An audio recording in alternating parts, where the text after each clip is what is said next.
نحمده ونستعينه ونؤمن به ونتوكل عليه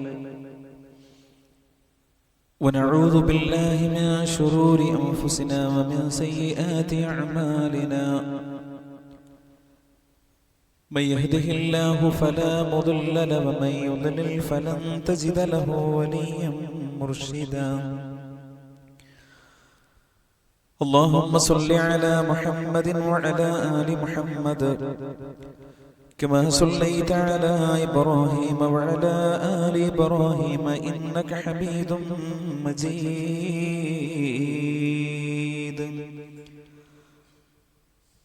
اللهم بارك على محمد وعلى آل محمد كما باركت على إبراهيم وعلى آل إبراهيم إنك حميد مجيد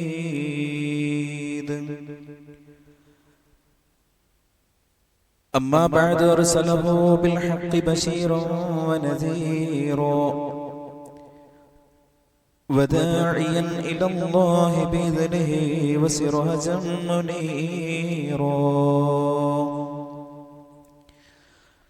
أعوذ بالله من الشيطان الرجيم بسم الله الرحمن الرحيم يا أيها الذين آمنوا اتقوا الله حق تقاته ولا تموتن إلا وأنتم مسلمون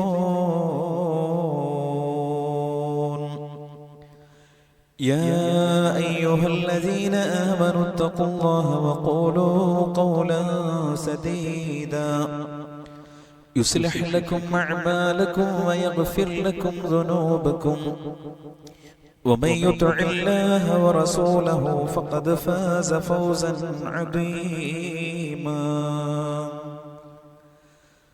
بسم الله الرحمن الرحيم إنا أعطيناك الكوثر فصل لربك وانحر إن شانئك هو الأبتر ഏറെ സ്നേഹം നിറഞ്ഞ രക്ഷിതാക്കളെ,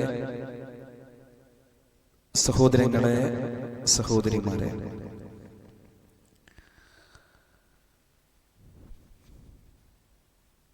അളവറ്റ ദയാപരനും കരുണാവാരുധിയുമായ പടച്ചതമ്പുരാന്റെ വിധിയും വിലക്കുകളും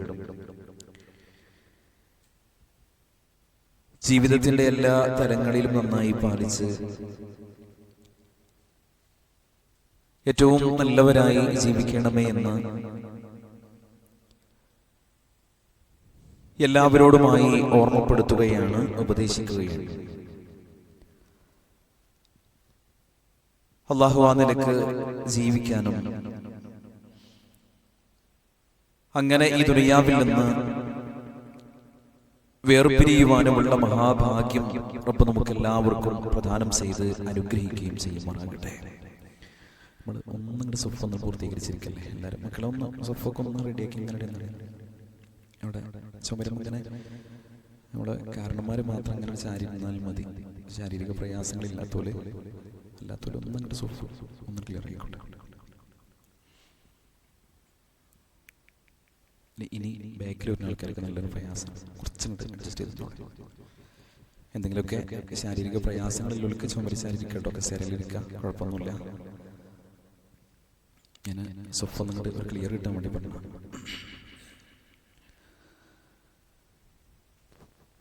സഹോദരങ്ങളെ,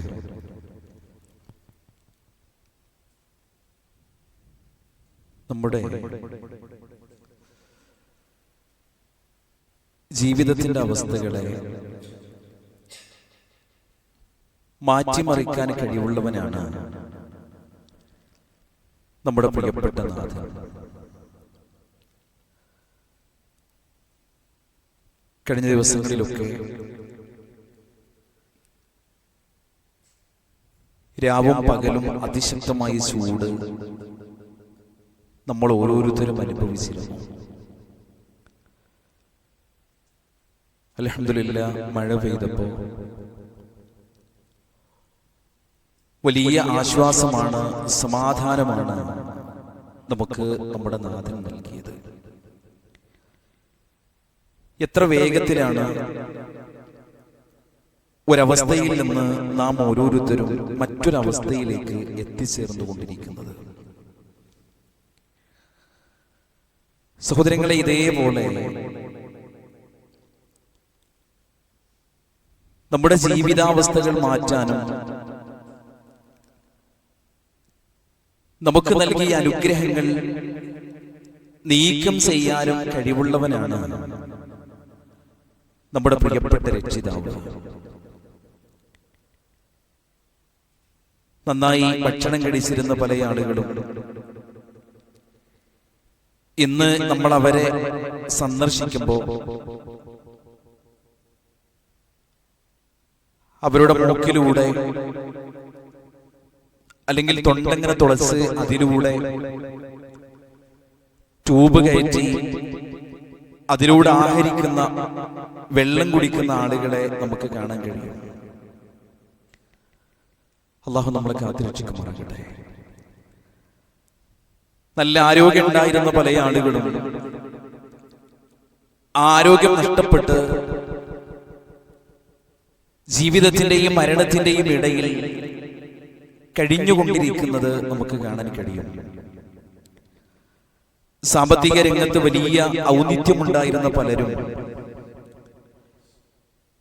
ഇന്ന് വലിയ ഞെരുക്കത്തിലും നെടുവീർപ്പിലും മുന്നോട്ട് പോയിക്കൊണ്ടിരിക്കുന്ന അവസ്ഥകൾ നമുക്ക് കാണാൻ കഴിയും.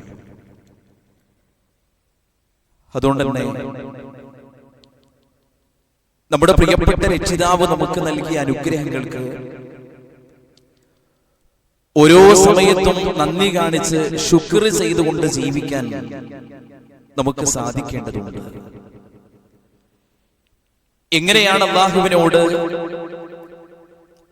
അവൻ നമുക്ക് നൽകിയ അനുഗ്രഹങ്ങൾക്ക് എങ്ങനെയാണ് ശുക്ർ ചെയ്യുക, നന്ദി കാണിക്കുക? അതിനുള്ള മറുപടിയായി അല്ലാഹു തആല പറഞ്ഞത് വഅബ്ദു റബ്ബക ഹത്താ യഅതിയകൽ യഖീൻ. മനുഷ്യാ, നിനക്ക് മരണം ഉറപ്പാകുന്നതുവരെ പടച്ചോന്റെ മാർഗത്തിൽ ആരാധനകൾ ചെയ്ത് ഇബാദത്തുകൾ ചെയ്ത് നീ അല്ലാഹുവിനെ ശുക്ർ ചെയ്യണം എന്ന് പരിശുദ്ധ ഖുർആൻ നമ്മളെ പഠിപ്പിക്കുകയാണ്. ബലില്ലാഹ ഫഅബ്ദ് വകും മിനശ് ശാകിരീൻ. നീ അല്ലാഹുവിനെ ഇബാദത്ത് ചെയ്യണം. അങ്ങനെ അല്ലാഹുവിനെ നന്ദിയുള്ളവനായി നീ ജീവിക്കണമെന്ന് പരിശുദ്ധ ഖുർആനിന്റെ മറ്റൊരു സ്ഥലത്തും അല്ലാഹു നമ്മളെ ഓർമ്മപ്പെടുത്തുകയാണ്. സഹോദരങ്ങളെ, പടച്ചോനെ നമ്മുടെ ജീവിതത്തിൽ ഒട്ടനേകം ഇബാദത്തുകൾ ചെയ്യുന്നവരാണ് നമ്മൾ ഓരോരുത്തരും. ആ ഇബാദത്തുകളുടെ കൂട്ടത്തിൽ വളരെ പ്രധാനപ്പെട്ട ഒരു ആരാധനാ കർമ്മമാണ് ബലികർമ്മം എന്നത്, ഉദ്ഹിയ്യത്ത് എന്നത്. പല ആളുകളും ബലിയുമായി ബന്ധപ്പെട്ട വിഷയത്തിൽ വലിയ ശ്രദ്ധയും ജാഗ്രതയും കാണിക്കുന്ന ആളുകളെ നമുക്ക് കാണാൻ കഴിയും. ഓരോ വർഷവും ഇത് മുടങ്ങാതെ നേരത്തെ തന്നെ ഉരുവിനെ കണ്ടെത്തി വളരെ ആത്മാർത്ഥമായി ഈ കാര്യം ഭംഗിയായി ചെയ്യുന്നവർ നമുക്ക് കാണാൻ കഴിയും. അല്ലാഹു അവർക്കൊക്കെ ഉന്നതമായ പുണ്യവും പ്രതിഫലവും സമ്പത്തിൽ ബർക്കത്തും റബ്ബ് പ്രദാനം ചെയ്ത് അനുഗ്രഹിക്കുമാറാകട്ടെ. എന്നാൽ ചിലരെങ്കിലും ഈ ഒരു വിഷയത്തിൽ നിന്ന് പിന്തി നിൽക്കുന്നത് നമുക്ക് കാണാൻ കഴിയും. അതെന്തുകൊണ്ടാണ് എന്ന് ചോദിച്ചാൽ പ്രധാനപ്പെട്ട ചില കാരണങ്ങൾ അതിന് നമുക്ക് പറയാനുണ്ട്. ഒന്നാമത്തെ കാരണം, ബലിക്ക് ഇസ്ലാം നൽകുന്ന പ്രാധാന്യം വേണ്ടതുപോലെ അറിവില്ലാത്തവരാണ്. ശരിക്കും നമ്മൾ പരിശോധിച്ചാൽ സഹോദരങ്ങളെ, ബലിക്ക് വലിയ സ്ഥാനവും വലിയ മഹത്വവും ഇസ്ലാം നൽകുന്നുണ്ട്.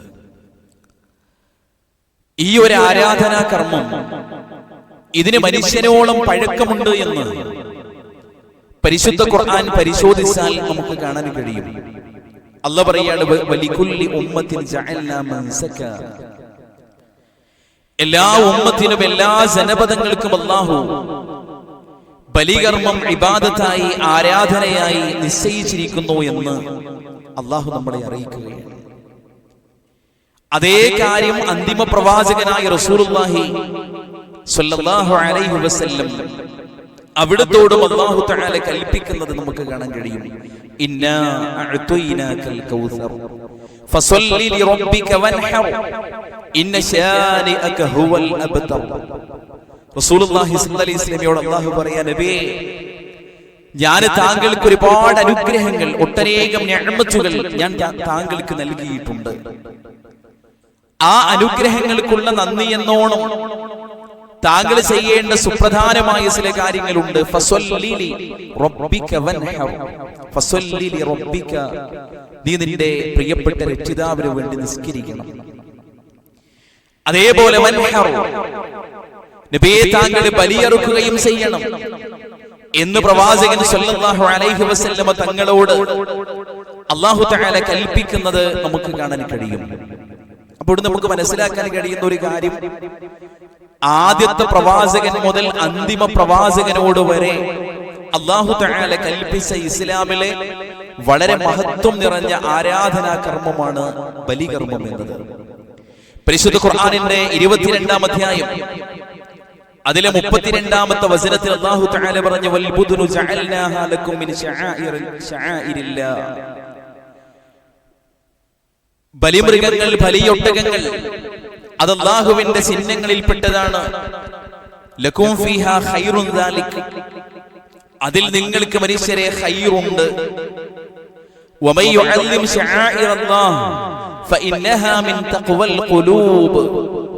ആരാണോ ഈ ബലിമൃഗങ്ങളെ ആദരിക്കുന്നത്, ബഹുമാനിക്കുന്നത്, അതാ മനുഷ്യന്റെ ഹൃദയത്തിൽ തഖ്വയുണ്ട്, ഭയഭക്തിയുണ്ട്, അയാൾക്ക് അല്ലാഹുവിനെ പേടിയുണ്ട് എന്നതിന്റെ അടയാളമാണ് എന്ന് പരിശുദ്ധ ഖുർആൻ സൂറത്ത് ഹജ്ജിന്റെ 32-ാമത്തെ വചനത്തിൽ നമ്മളെ ഓർമ്മപ്പെടുത്തുന്നത് നമുക്ക് കാണാൻ കഴിയും. അപ്പൊ അതുകൊണ്ട് തന്നെ ഇതിനൊരു മഹത്വം കൃത്യമായി മനസ്സിലാക്കിയിട്ട് ബലികർമ്മത്തിലേക്ക് ഒരുങ്ങാൻ സഹോദരങ്ങളെ നമുക്ക് സാധിക്കേണ്ടതുണ്ട്. രണ്ടാമത്തൊരു കാര്യം, എന്തുകൊണ്ട് ബലികർമ്മത്തിൽ നിന്ന് ആളുകൾ പിന്തുന്നു എന്ന ചോദ്യത്തിന് രണ്ടാമത്തൊരു കാരണം, ഇത് ശരിക്കും വലിയ ഒരു ത്യാഗമാണ്, ഒരു ത്യാഗസ്മരണയുടെ ഭാഗമാണ് എന്ന് വേണ്ടതുപോലെ മനസ്സിലാക്കാത്തതാണ് രണ്ടാമത്തെ കാരണം. എന്താ സഹോദരങ്ങളെ ത്യാഗം? മഹാനായ ഖലീലുല്ലാഹി ഇബ്രാഹിം നബി അലൈഹിസ്സലാമിന് ഏത് കാലത്താ സഹോദരങ്ങളെ കുഞ്ഞുണ്ടാകുന്നത്? സാധാരണഗതിയിൽ ഒരു മനുഷ്യന് സന്താനങ്ങളൊക്കെ ഉണ്ടാകേണ്ടുന്ന സമയം എത്രയോ കഴിഞ്ഞിട്ടാണ് ഈ പ്രവാചകനെ അല്ലാഹു തആല സന്താനത്തെ നൽകുന്നത്. ഇനിയോ ജീവിതത്തിന്റെ ഓരോ സമയത്തും ആത്മാർത്ഥമായി പടച്ചോനോട് ആ പ്രവാചകൻ പ്രാർത്ഥിക്കാൻ, റബ്ബി ഹബിലി മിനസ് സ്വാലിഹീൻ, അല്ലാഹുവേ നീ എനിക്ക് ഒരു സ്വാലിഹായ സന്താനത്തെ പ്രദാനം ചെയ്യണേ. പടച്ചോനെ, തൗഹീദുമായി ബന്ധപ്പെട്ട ഈ കാര്യങ്ങളില്ലേ, അത് എന്റെ അടുത്തൊരു തലമുറയിലേക്ക് എത്തിച്ചു കൊടുക്കാൻ കഴിയുന്ന നല്ല പിൻഗാമികളെ നാഥ നീ എനിക്ക് പ്രദാനം ചെയ്യണേ എന്ന് ഈ പ്രവാചകൻ അല്ലാഹുവോട് ആത്മാർത്ഥമായി പ്രാർത്ഥിക്കുന്നു.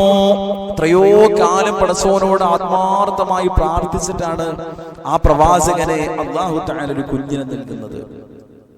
ഇനിയോ ആ കുട്ടി ശരിക്കും വാപ്പാന്റെ കൂടെ ഇങ്ങനെ നടക്കാൻ തുടങ്ങുമ്പോഴാണ് അടുത്തതായി പടച്ചോന്റെ പരീക്ഷണം വരുന്നത്. എന്താ പരീക്ഷണം? തന്റെ പ്രിയപ്പെട്ട മോനെ അറുക്കണമെന്ന സ്വപ്നം പിതാവ് കാണുകയാണ്. സങ്കടത്തോടുകൂടെ മകന്റെ അരികിലേക്ക് ചെല്ലുന്നു. എന്നിട്ട് മോനോട് പറയുന്നു, യാ ബുനയ്യ ഇന്നി അറാ ഫിൽ മനാമി അന്നി യദ്ബഹുക ഫൻദുർ മാദാ തറാ. പൊന്നുമോനെ, ഞാൻ ഇന്നൊരു സ്വപ്നം കണ്ടിരിക്കുന്നു. നിന്നെ അറുക്കാനുള്ള സ്വപ്നമാണ്, പടച്ചോന്റെ കൽപ്പനയാണ്. എന്താണ് കുഞ്ഞുമോനെ, നിന്റെ അഭിപ്രായം എന്താണെന്ന് ചോദിക്കുകയാണ്. ആ സമയത്ത് വാപ്പാനോട് അദ്ദേഹത്തിന്റെ പൊന്നുമോൻ പറയുന്നു, യാ അബതി ഫഅൽ മാ തുഅമർ സതജിദുനി ഇൻഷാ അല്ലാഹു മിനസ് സാബിരീൻ. പൊന്നുപ്പാ, നിങ്ങളോട് പടച്ചോൻ എന്താണോ പറഞ്ഞത് അത് അക്ഷരം പ്രതി അങ്ങനെ തന്നെ നിങ്ങൾ ചെയ്യൂ. നാളെ പരലോകത്ത് നമുക്ക് കാണാം. നാളെ പരലോകത്ത് ചമാലുക്കളുടെ കൂട്ടത്തിൽ വാപ്പാ നിങ്ങൾക്ക് എന്നെ കാണാൻ കഴിയും. സഹോദരങ്ങളെ, ഇസ്മായിൽ പ്രവാചകൻ അല്ലാഹുവിനെ ഇബ്രാഹിം നബി അലൈഹിസ്സലാമിനോട് തിരിച്ചു പറഞ്ഞ വല്ലാത്ത വാചകമാണിത്. ഇത്ര വലിയൊരു ത്യാഗത്തിന് ഒരു പിതാവ് ഒരുങ്ങിയതിന്റെ, മകൻ തയ്യാറായതിന്റെ ത്യാഗസ്മരണയാണ് സഹോദരങ്ങളെ ബലി. അത് കൃത്യമായി ബോധ്യപ്പെടുന്ന ഒരു മനുഷ്യന് മാത്രമേ യഥാർത്ഥത്തിൽ ഇതിലേക്ക് നന്നായി ബലിയിലേക്ക് ശരിക്കും വരാനും ഉരുവിനെ വാങ്ങാനും അതിനുവേണ്ടി തയ്യാറാവാനും സാധ്യമാവുകയുള്ളൂ. അതുകൊണ്ട് ഈ രണ്ട് കാര്യങ്ങൾ കൃത്യമായി നാം ഓരോരുത്തരും മനസ്സിലാക്കേണ്ടതുണ്ട്. മൂന്നാമത്തെ ഒരു കാര്യം സഹോദരങ്ങളെ, ഇത് ചെയ്താൽ ഇതുകൊണ്ട് ഈ മനുഷ്യന് ലഭ്യമാകുന്ന പുണ്യത്തെ സംബന്ധിച്ചുള്ള അറിവില്ലായ്മയാണ്. ഞാൻ ബലികർമ്മത്തിൽ പങ്കെടുത്താൽ അതുകൊണ്ട് എനിക്ക് ലഭ്യമാകുന്ന പുണ്യം എത്രയാണ് എന്നതുമായി ബന്ധപ്പെട്ട അറിവില്ലായ്മ. റസൂലുള്ളാഹി സ്വല്ലല്ലാഹു അലൈഹി വസല്ലം തങ്ങൾ പറയുകയാണ്, മാ അമല ഇബ്നു ആദം മിൻ അമലിൻ യൗമൻ നഹർ അഹബ്ബ ഇലല്ലാഹി മിൻ ഇഹ്റാഖിദ് ദം. റസൂലുള്ളാഹി സ്വല്ലല്ലാഹു അലൈഹി വസല്ലം പറയുകയാണ്, ബലിദിനത്തിൽ മനുഷ്യൻ ചെയ്യുന്ന പ്രവൃത്തികളുടെ കൂട്ടത്തിൽ അല്ലാഹുവിന് ഏറ്റവും ഇഷ്ടപ്പെട്ട പ്രവൃത്തിയാണ് ബലി, ഉദ്ഹിയ്യത്ത് എന്ന് റസൂലുള്ളാഹി സ്വല്ലല്ലാഹു അലൈഹി വസല്ലം നമ്മളെ പഠിപ്പിക്കുന്ന നമുക്ക് കാണാൻ കഴിയും. മാത്രവുമല്ല, ഇന്നഹു ലയഅതി യൗമൽ ഖിയാമ ബിഖുറൂനിഹാ വഅശ്ആരിഹാ വഅദ്ലാഫിഹാ. റസൂലുള്ളാഹി സ്വല്ലല്ലാഹു അലൈഹി വസല്ലം പറയാണ്, ആ മൃഗം നാളെ പരലോകത്ത് വരും, കൊമ്പും കുളമ്പും രോമങ്ങളും സഹിതം അത് അല്ലാഹുവിന്റെ മുമ്പിലേക്ക് വരും. മുഫസ്സിരികൾ വ്യാഖ്യാനിച്ചു, ഒരാൾ ബലിയെറുക്കുമ്പോ ആ മൃഗവുമായി ബന്ധപ്പെട്ട അതിന്റെ കൊമ്പിനും കുളമ്പിനും അതിന്റെ രോമത്തിനും വരെ ബലിയെറുത്തൊരു മനുഷ്യന് പുണ്യം ലഭിക്കുമെന്ന് മഹാനായ റസൂലുള്ളാഹി സ്വല്ലല്ലാഹു അലൈഹി വസല്ലം നമ്മളെ പഠിപ്പിക്കുകയാണ്. വഇന്ന ദമ ലയകഉ ബിനല്ലാഹി ബിമകാനിൻ ഖബല അൻ യകഅ ബിൽ അർദ്. ഒരാൾ ബലിയെറുക്കുന്ന സമയത്ത് ഈ ബലിമൃഗത്തിന്റെ രക്തം ഭൂമിയിൽ വീഴുന്നതിന് മുമ്പ് അല്ലാഹുവിന്റെ അരികിൽ മഹത്തായ ഒരു സ്ഥാനത്ത് ആ കാര്യം അല്ലാഹു തആല സ്വീകരിക്കപ്പെടുകയും ചെയ്യും. എന്നിട്ട് റസൂലുള്ളാഹി സ്വല്ലല്ലാഹു അലൈഹി വസല്ലം പറയാണ്, ഫതീബു ബിഹാ നഫ്സ. അതുകൊണ്ട് സന്തോഷത്തോടുകൂടെ സമാധാനത്തോടുകൂടെ ഈ പുണ്യങ്ങളെല്ലാം മനസ്സിലാക്കി നിങ്ങൾ ഓരോരുത്തരും ബലികർമ്മത്തിലേക്ക് പ്രവേശിക്കണം എന്ന് മഹാനായ ഹബീബുന റസൂലുള്ളാഹി സ്വല്ലല്ലാഹു അലൈഹി വസല്ലം നമ്മളെ ഓരോരുത്തരെയും ബോധ്യപ്പെടുത്തുകയാണ്. അതുകൊണ്ട് ബലികർമ്മത്തിന് ഇത്ര വലിയ പുണ്യമുണ്ട് എന്ന് മനസ്സിലാക്കി ബലികർമ്മത്തിലേക്ക് പ്രവേശിക്കാൻ പ്രിയപ്പെട്ട സഹോദരങ്ങളെ നമുക്ക് സാധിക്കേണ്ടതുണ്ട്.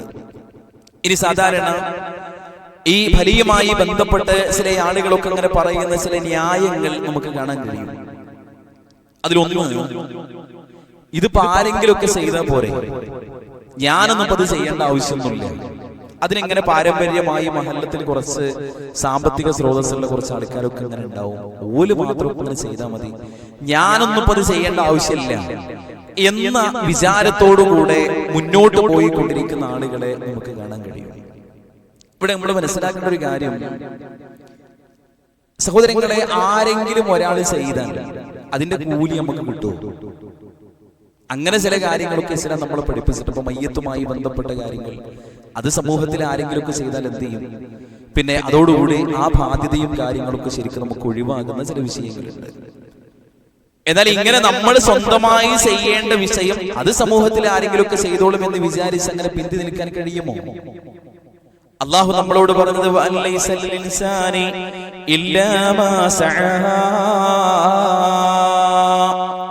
അവനാൻ എന്തൊക്കെ കർമാണോ ചെയ്യുന്നത് അതിന്റെ പുണ്യവും അതിന്റെ പ്രതിഫലമാണ് എന്ത് ചെയ്യാൻ നമുക്ക് കിട്ടുക.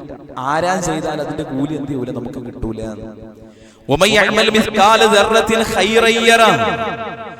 ആരാണ് ഒരു നന്മ ചെയ്യുന്നത് എങ്കിൽ അത് നാളെ പരലോകത്ത് അതിന്റെ തിക്തഫലം അയാൾക്ക് കാണാം എന്ന് കൃത്യമായി പരിശുദ്ധ ഖുർആൻ നമ്മളെ അറിയിക്കുന്നത് നമുക്ക് കാണാൻ കഴിയും. അതുകൊണ്ട് ഇത് ആരെങ്കിലുമൊക്കെ ചെയ്താൽ ഞാൻ കൈസിലാകും എന്ന് എന്ത് ചെയ്യണ്ട, ആരും വിചാരിക്കേണ്ട. ഇത് ഓരോരുത്തരും വ്യക്തിപരമായി ചെയ്യേണ്ട പ്രധാനപ്പെട്ട ഒരു വിഷയമാണ്. രണ്ടാമത്തെ കാര്യം ആൾക്കാർ പറയാറുള്ളത്, ഇതിനൊക്കെ ഇപ്പൊ പൈസ വേണ്ടേ, കാശ് വേണ്ടേ എന്ന് ചോദിച്ചുകൊണ്ടിരിക്കുന്ന ആളുകളെ നമുക്ക് കാണാൻ കഴിയും. ചില ആളുകളൊക്കെ അങ്ങനെ സാമ്പത്തികമായി ഞെരുക്കം അനുഭവിക്കുന്ന ആളുകൾ ഉണ്ടാവാം. എന്നാൽ വേറെ ചില ആളുകള് വേറെ എല്ലാത്തിനും അവരേത്ത് എല്ലാം ഉണ്ടാവും. നല്ല ആഡംബര വാഹനം വാങ്ങാൻ ഇയാൾക്ക് പ്രശ്നം ഉണ്ടാവില്ല,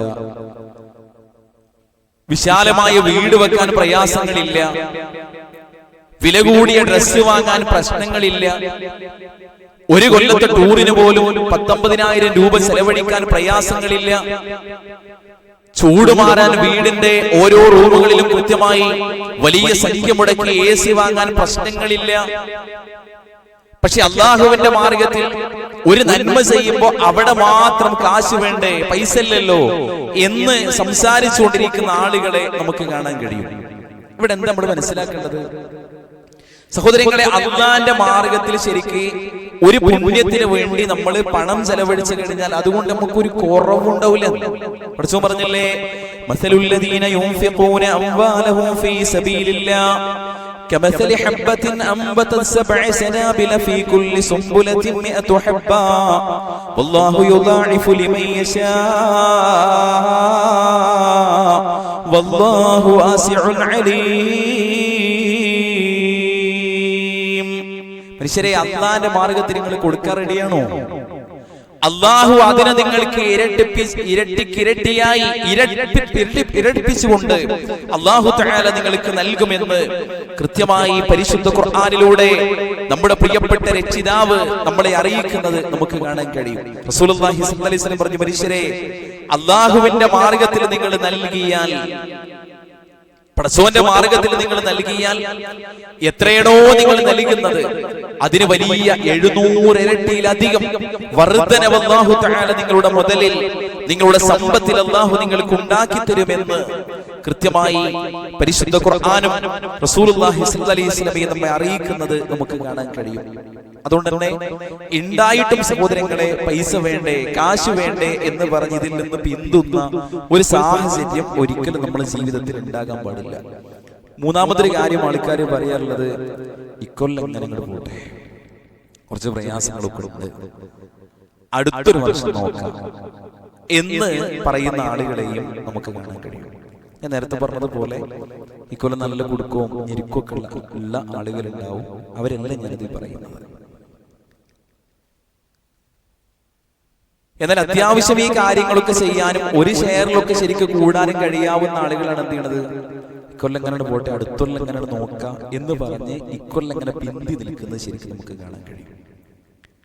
ഇവിടെ നമ്മൾ മനസ്സിലാക്കേണ്ട ഒരു കാര്യം എന്താ വെച്ചാൽ, ഇക്കൊല്ലം കഴിഞ്ഞിട്ട് അടുത്തൊല്ലാവാ, അടുത്തൊല്ലം വന്നാലും ഇയാള് ഇതേ വർത്താനം തന്നെയായിരിക്കും ചിലപ്പോൾ പറയാം. എന്താ കാരണം? അടുത്ത വർഷം വരുമ്പോൾ ചിലപ്പോൾ ഇതിനേക്കാളും വലിയ പ്രയാസങ്ങൾ ചിലപ്പോൾ ഉണ്ടാവുക. അതുകൊണ്ട് തന്നെ നമ്മൾ മനസ്സിലാക്കേണ്ട ഒരു കാര്യം എന്താ വെച്ചാൽ, തിര ഒടുങ്ങിയിട്ട് തോണി ഇറക്കാം എന്ന് വിചാരിച്ചാൽ അത് നടക്കൂല. ജീവിതം മാറി മറിഞ്ഞുകൊണ്ടേയിരിക്കും. അടുത്തൊരു കൊല്ലം സഹോദരങ്ങളെ നമ്മൾ ഉണ്ടാകുമെന്നറിയില്ല. ഇനി ഉണ്ടെങ്കിൽ തന്നെ അത് നമുക്ക് ചെയ്യാൻ കഴിയുമോ എന്നറിയുകയില്ല. അതുകൊണ്ടാണ് അള്ളാന്റെ പരിശുദ്ധ ഖുർആൻ നമ്മളോട് പറഞ്ഞത്, ബാദിറൂ ബിൽ അഅ്മാൽ.